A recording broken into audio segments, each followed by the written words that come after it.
Hey, KZ Guy 2 here. Today, I'm going to break down this Denso fuel pump. This came out of my 2004 Toyota Tundra V6. Replaced it because it was whining pretty loud, and you could hear it starting to cut out a little bit too. Still worked and ran though. So anyway, let's break it down and see what it looks like inside and what might have failed. So anyway, these are your electric connections up top. Pump outlet up here. This little thing right here, this is a blow-off valve in case the pump reaches too high a pressure in the line, there's a clog or something like that. The excessive pressure will blow out of here instead of grenading the motor or seizing it up or something like that. And this is your fuel inlet right here where the pump screen typically goes. And then this one down here, I'm actually not sure what that is. So, alright, so pretty basic operation here. This is the bottom inlet, and we can see this is our main pump vane right here.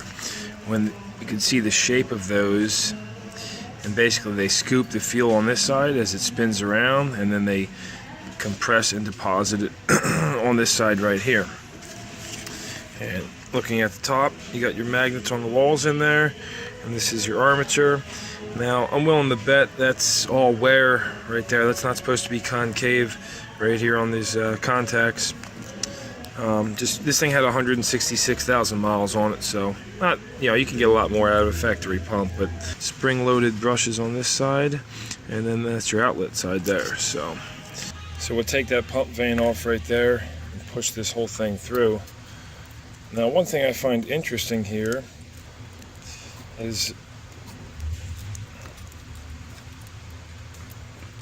pull this whole thing through. One thing I find interesting is these magnets aren't glued or anything to the wall in here, so I don't know if that's normal. They do have this stop to keep them from spinning, but they are a direct fit right on top of this armature here. So anyway, very basic pump design. When the fuel comes through, it passes right by, so it's lubricating and cooling. One more part worth mentioning here too is your check valve on top of the outlet.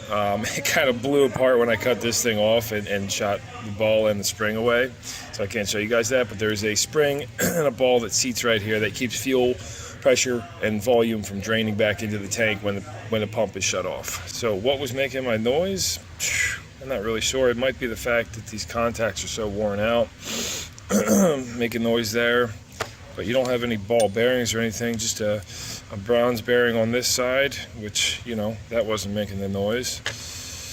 Might just be the fact that these magnets they might supposed to be glued to the wall or adhered to the wall somehow, and they're not. So it does look like there might have been something on them at some point. Anyway, so that's the inside of a Denso pump, guys. That's very basic, very simple, very few parts. So these do not fail very often, and that's that's what you're looking at, guys.